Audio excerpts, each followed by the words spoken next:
Bismillahirrahmanirrahim. Assalamu alaikum. Good morning, everyone. This is Masab Umair, and I welcome you all to today's webinar, which is on COVID-19 pandemic and lesson learned, Pakistan's perspective. Before I introduce our distinguished speaker, I would request all the participants to please keep your mics on mute. And if you have any questions, you can drop them in the chat box. And I'll try to take a couple of questions at the end of this discussion, depending on the availability of time. So it's my honor to introduce and welcome Professor Dr. Aamer Ikram. Dr. Ikram is the Chair Advisory Board Training Programs in Epidemiology and Public Health Interventions Network, Strategic Advisor, International Association of National Public Health Institutes, member of the Global Council, International Vaccine Institute, member Board Gavi, the Vaccine Alliance.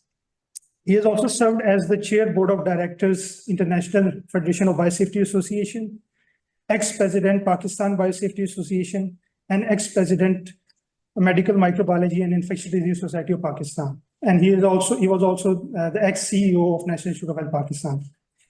There is a long list of portfolios that Dr. Aamer has held, but it's pertinent to mention that he has extensive experience in international health regulations, in global health security agenda, in integrated disease surveillance and response, One Health, biosafety and biosecurity, and the list continues.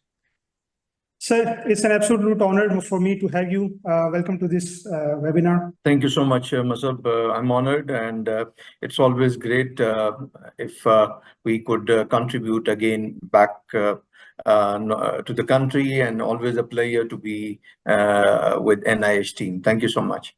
Thank you, sir. So, sir, I'll start and I'll take you back to December 2019, when a cluster of pneumonia cases, they were reported from Wuhan, China, and the causative agent was identified as the novel coronavirus. And at that time, very little was known about this pathogen. Obviously, we had little information of how the virus spreads, and obviously there were no diagnostic tools, vaccines, or treatment available. So you being the head of National Institute of Health at that time, the premier health institute in the country, please tell us about the initial thoughts and the initial assessment that you had in your mind, and what were the initial measures taken at NIH? Thank you so much, Masab. I mean, that's definitely a great question. And retrospectively, if I think about that, I feel fortunate that I was there before COVID. I joined NIH towards the end of 2017, and I had almost 2 years at our disposal, and that was the time when we were trying to rejuvenate the National Institute of Health with all the capacities under one umbrella. And not only that, we started on aggressively on the surveillance mechanisms, data collection, data compilation, data analytics, and all that, and including all-inclusive components. We started working on integrated disease surveillance and response much earlier, and we already had piloted that in the province of KP, then coming down to the federal level, and then launching within the country. Similarly, we had the earlier joint external evaluation report, which was done in 2016, and we knew the gaps. So I think sitting down with the team time and again, collectively coming up with analyses, plugging in the gaps, that was done over a period of 2 years, though we were never knowing at that time that the whole globe would be got in such a challenging environments that COVID came down at such a massive level. With all that in mind, I mean, we were also in the process of elevating our diagnostic centers, quality control, quality assurance, vaccine production, and not leaving behind all the mandate that NI had. And once this episode started spreading in Wuhan, that was the time we really got alert. Again, we formed a body within NIH at that time. But moving on, once it was there, and we got back to the ministry the main stakeholder was the Ministry of National Health Services Regulation and Coordination.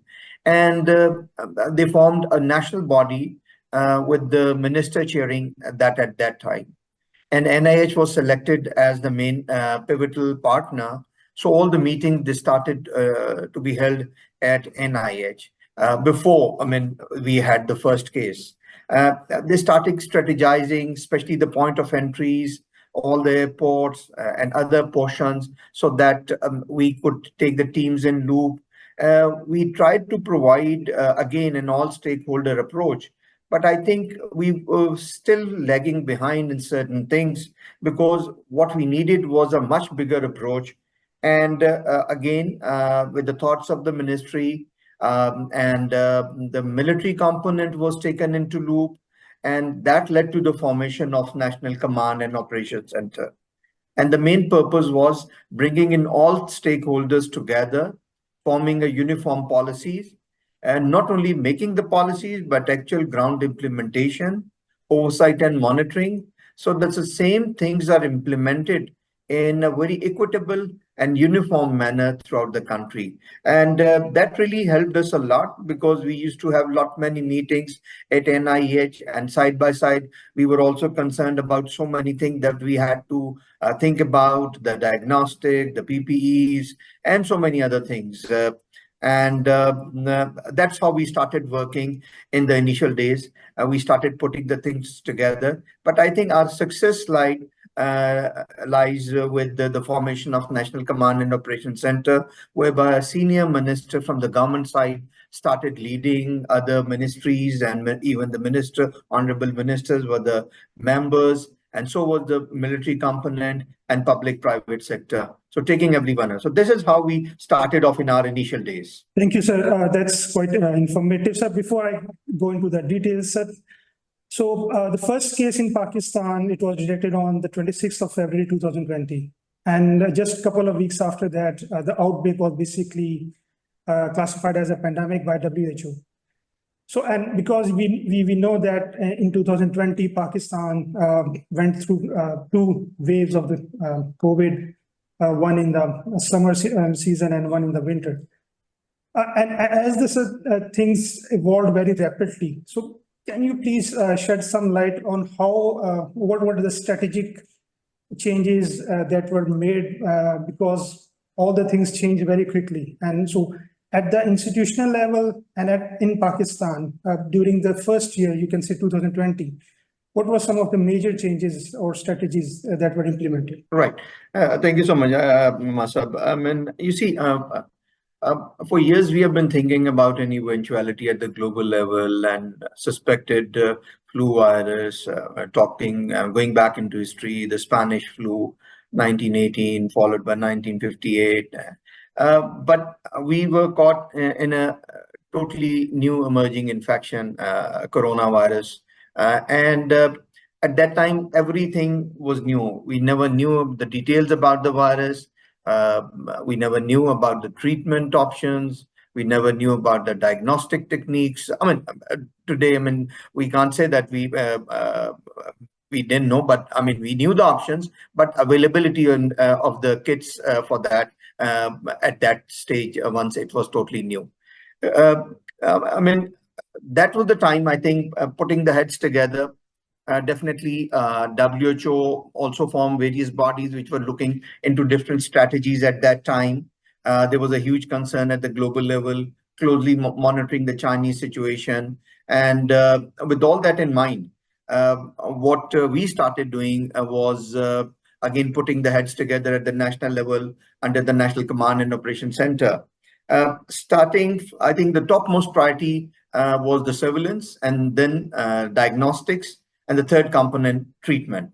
I would start with the diagnostics. I think NIH had the capability and expertise to detect, but coming down was the availability. And I can never forget, most of the time, you went to in an Air Force plane to China to procure those kits, and those were very tough time. But I tell you, very memorable, and I still have those pictures in mind.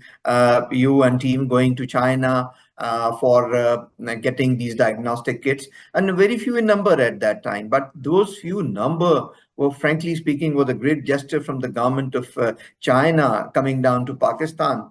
And we shared those with some of the public and private institutes, but we never left the things at that level. We started synergizing our diagnostic network throughout the country. Fortunately, we had already established provincial and regional public health labs. We tried to develop their capacities.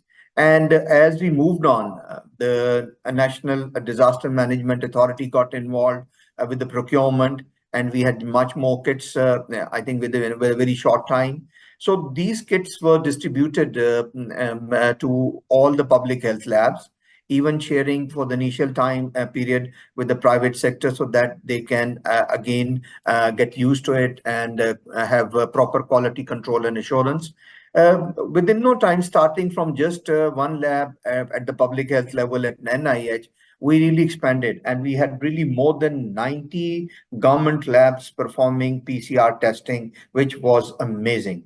And the second thing was the private sector, almost I would say 70 to 80 private sector, and there were a few public-private ventures as well in order to support in certain areas.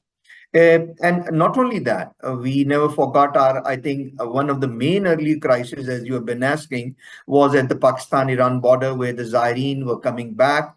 And so what we did, we sent a mobile lab to that border area, and it stayed for a very, very long time with the NIH team. And I must praise that those workers who perform duties in such challenging environments in far-flung areas of Pakistan. So, I mean, going down to that level from the central level was really amazing. So we picked up the biosafety trainings side by side, the quality control and trainings side by side, and we used to monitor everything. Now, similarly, for the surveillance side, I think we had a good battery of FETP, the Field Epidemiology Training Program qualified officers who were already placed at the provincial and regional level. We started working together, synergizing our effect, and they were basically the soldiers on the ground, monitoring, providing, capturing data, and all that all together at the central level, at the peripheral level.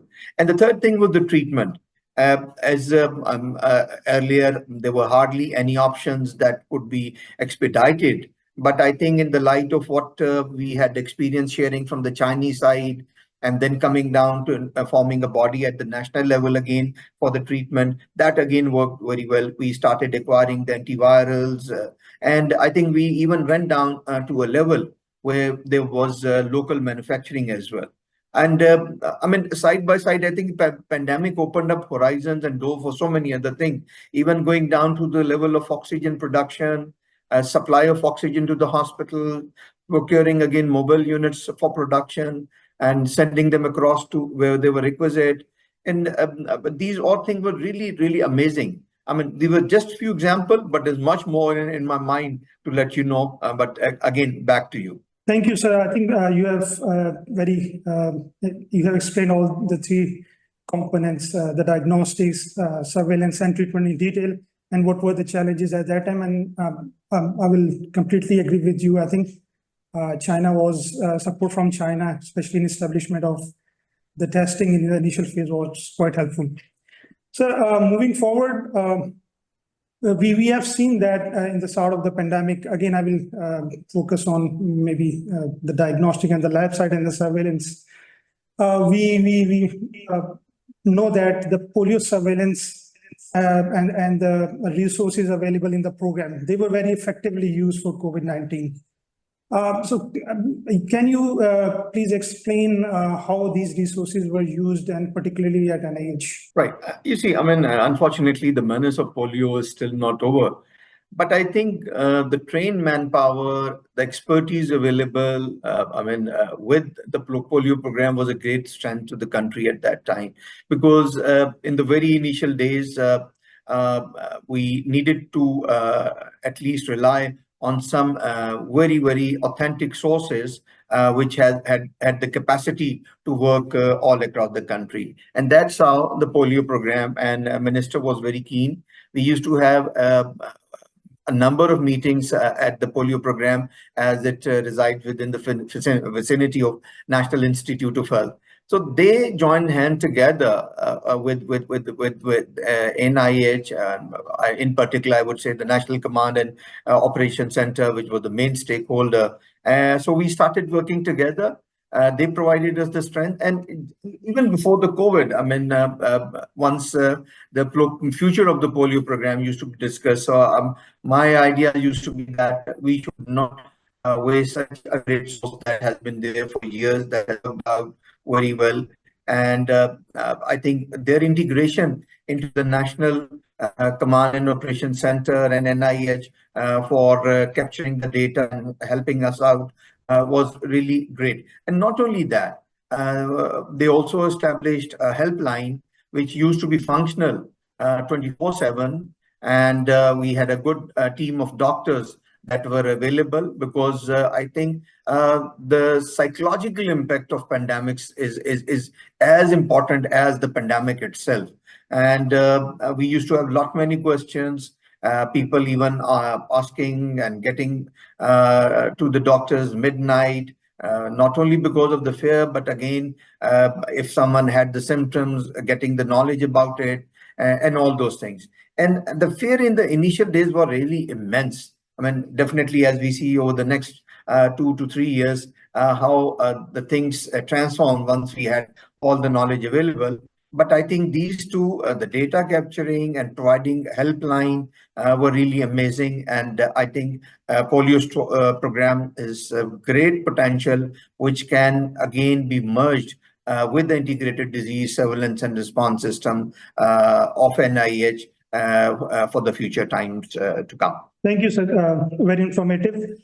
Sir, one of the milestones or achievements, particularly of NIH, I think, was the local production of the vaccine, which was branded as ParkVac. And all this work was done under your leadership. And I must acknowledge the efforts of your team at the Biological Production Division. So please tell us about what were the challenges initially in establishing this process at NIH, and what were the outcomes, and how it affected our need at that level. Right. I think that's something very, very important. And I keep repeating that vaccine is a part of global health security. I think vaccine production, vaccine availability, vaccine stockpiling, and vaccine manufacturing as well, because considering the cost effectiveness. Little bit, I'll go back again before the COVID, because once I joined, there was a project which was just initiated and never completed in 2004. So I think we captured that opportunity and went back to the government, taking a plan with cost escalation, and we were quite successful in that. And we had a new facility available, which is a real state-of-the-art facility. Not only that, we established a smaller facility, and we rejuvenated all the previously existing facilities at NIH. Not knowing definitely at that time that we would be again caught in COVID.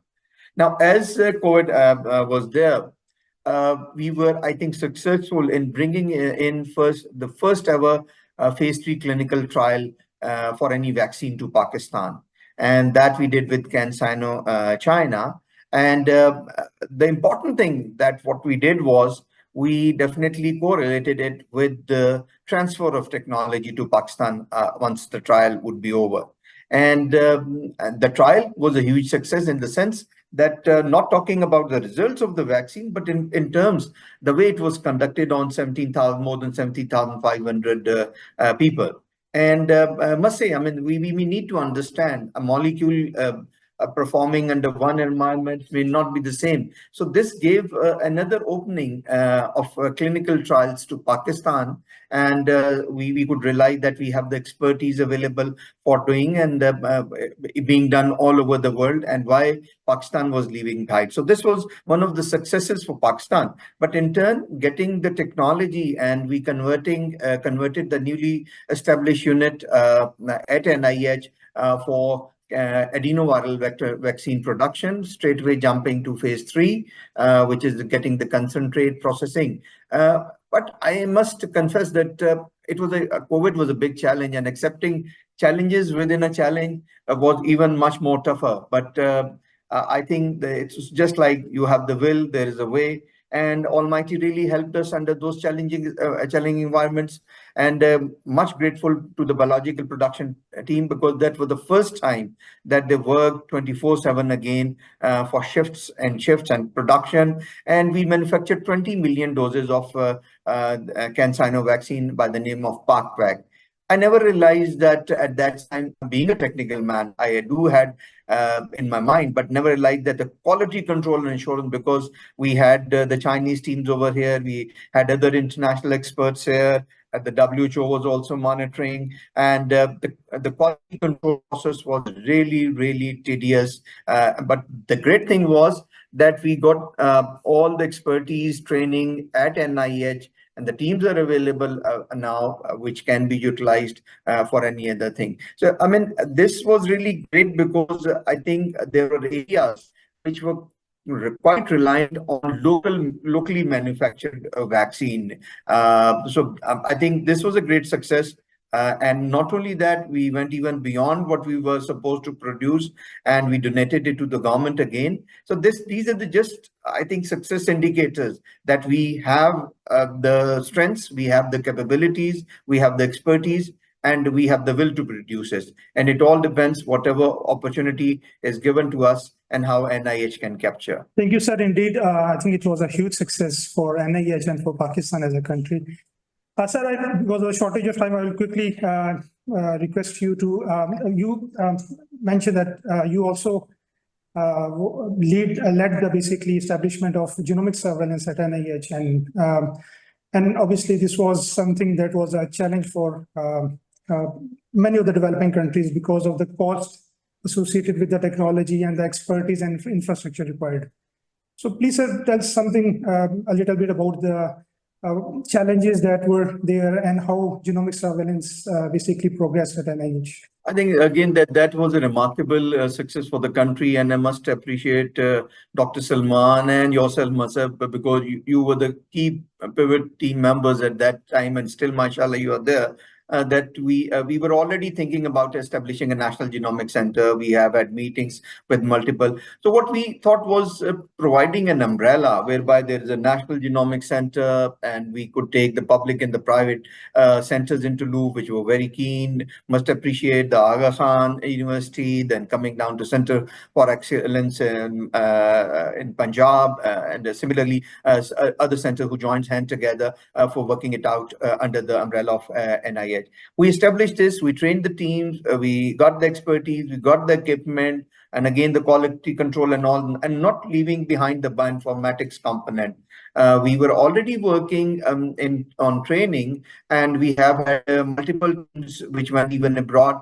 And we were also working on, as you remember, on the MENA and hand-hand technique, which we procured much earlier than so many other countries. So with all that background, the National Genomics Center was established. The concept was, I mean, not doing the genomics for COVID alone, but moving on to other. And I must appreciate yourself and other team members who have done the genomics for almost all the viruses that are prevalent in the country, including, I must repeat that the Congo Crimean hemorrhage, which is not an easy job. I think this now talks volumes about the strength of this genomic center at the national level. And then moving on to other bacterial genomics as well. I mean, for the first time, we started off with the Vibrio cholerae genomics throughout the country, and then talking of Salmonella typhi, because sometime back we had highly resistant STI spreading in certain parts of the country.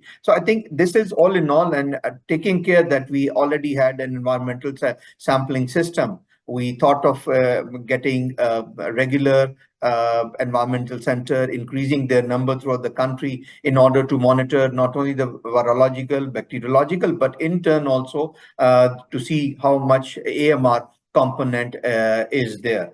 And the next target, I think, that was thought was the human genomics. And I'm sure Dr. Salman, yourself and team would bring us to that level where we have this capacity within the country as well. No doubt, sir. Great strides have been made in the field of genomics, and I must acknowledge your leadership and Dr. Salman's effort in establishing these facilities at NIH and in the provincial level. So quickly moving forward, we know that the importance of collaborators, especially in emergencies like pandemic. In your experience, how would you rate the role these collaborators or partners they played in establishment of different diagnostic facilities, genomic surveillance at NIH and in Pakistan? Right. I mean, I think you see in pandemics or even in epidemics within the country, you cannot fight alone. And I always stress on 3 C's: the collaboration, cooperation, and coordination. That's the key success picture.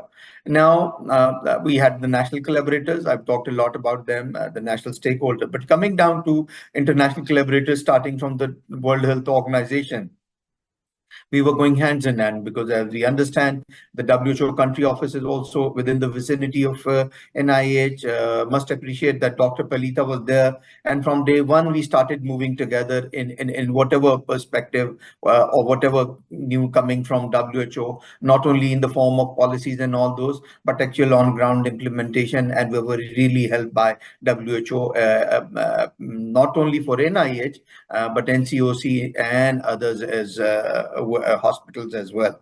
Now, going down to other key stakeholders, we were already working with CDC US, and I think our so many earlier successes, I think CDC US has been pivotal to that. And we continued this collaboration on that. And during that crisis period, we established the Global Health Security Secretariat at National Institute of Health in collaboration with US CDC. But coming down to other key partners like UKHSA, previously the UK Public Health, that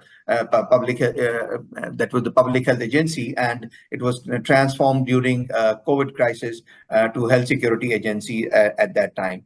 We were working on integrated disease surveillance and response that continued during this crisis time, and we tried to expand for COVID and integrating different sources.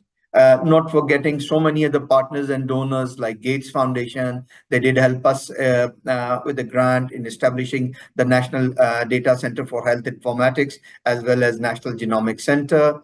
And then moving on to other key stakeholders like USAID. And I think one of the main collaborator has been the Chinese government and CDC China, whereby we had the exchange of expertise. Their team used to come down to Pakistan for sharing their experience with all that. So I'm sorry, it was such a long list I may be forgetting, but I think I must appreciate the role of collaborators and how we took them along at the national level, and we worked together as a team. Yes, sir. I think you mentioned most of the collaborators. I can see Dr. Ariel.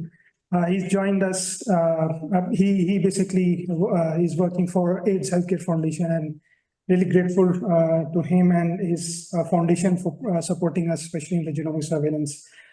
Sir, I'll quickly move to one of the important aspects, I think, and that's the leadership. So how do you see the role of leadership, especially at the institutional level and even at the national level, in emergencies or in pandemics or outbreaks or even the epidemics? So can you please shed some light on this? You see, I think there are two things. One is the team. I think working as a team makes the difference, I tell you. As I can quote so many games, and even in football, you have the best of the best players in the world, but again, alone, it's the team that makes the difference. And I think I take this pride. And the second component is the governance and leadership. I think it's so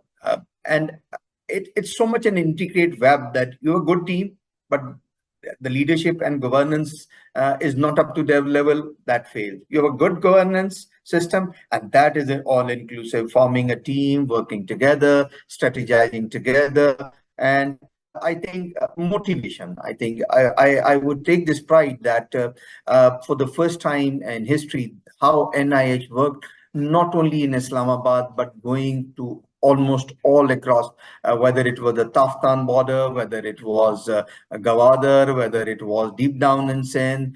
Teams went to all parts. And it was just, I think, the rejuvenated NIH working in a very motivated, and then definitely side by side, incentivizing them one way or the other. I think that really worked well. So what I think the key for success for any institute to progress and deliver lies in good governance, team making, change management, working together, and at that end, the leadership holding the hands. I think that makes a deep difference, because at the time of crisis, challenges, it's all how you can work together, because alone, as I said earlier, it would be always be impossible. So it's a teamwork, and that makes the difference. Absolutely, sir. I completely agree with what you said, and I must acknowledge the leadership that you showed at NIH during the pandemic, and I think it really helped in improvement of our health system. And for people like me, we always look up to you. It's always you are always inspiring for us, and I always say the energy, the positive energy that you bring, it's infectious. So you cannot remain uninfected with all it. Sir, I think the big question now, you have seen it all from the start of the pandemic till now. So what are the major lessons that Pakistan or its health system can learn from this pandemic? And most importantly, are we ready for another pandemic? Yeah, that's a great question. I think I've been working with so many international bodies now. I think this is the talk. This is the talk not only for Pakistan, but this is the talk at the global level. What if there is a future eventuality? So I think in terms, we were talking about some broader terms. One is the global health security, how to address the issues and move together.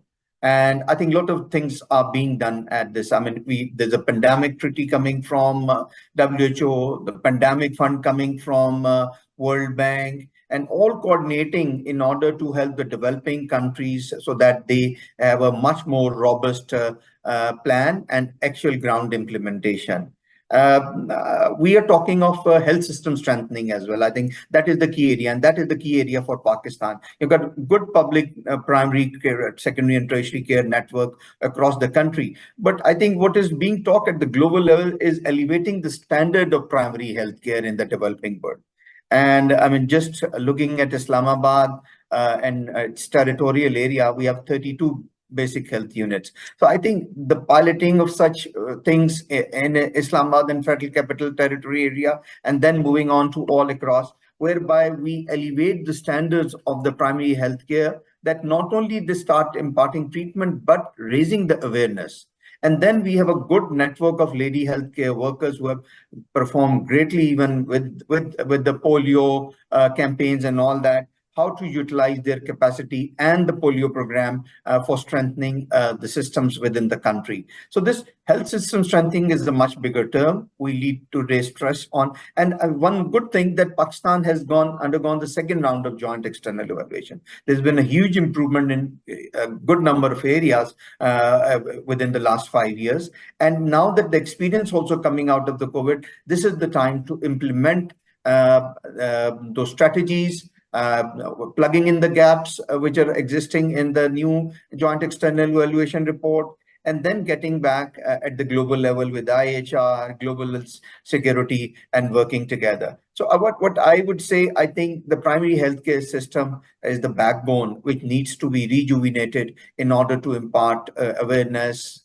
vaccinations, and so many other things that could be done, because that would in turn reduce the burden on the tertiary care hospitals for so many things. So I think synergizing these effects, and then having a vaccine, I'm a very keen person for having vaccine production within the country. So these are certain, there are so many other areas, but I think synergizing these things together in a harmonious manner to work collaboratively, we can again be very well prepared for the future. And now that the integrated disease surveillance and response system has already been launched throughout the country, I think we have that base in order to work together in different areas. So how to again move in under these capacities that have already been involved, keep them together and keep nurturing them so that they can move together with the primary healthcare system in a very formidable manner.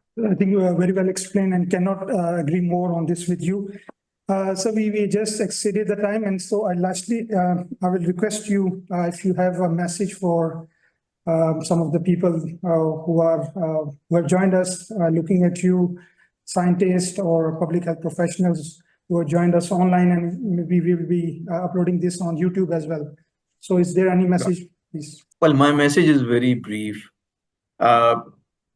Look, we have the capacities, we have the capabilities. What we need is, I think, a little bit of more motivation, a little bit of more dedication.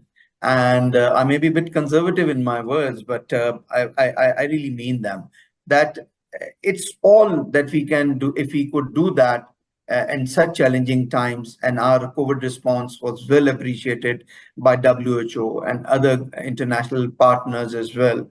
If we could do at that time, we can do it in future. But let's make it a continuous habit of improving the things, and that demand dedication and passion and honesty. And I think if we have these capabilities, we can really transform the health system within the country. And I'm sure, inshallah, that we will be able to do. And especially talking to the youngster, you are the future, you are the future leaders.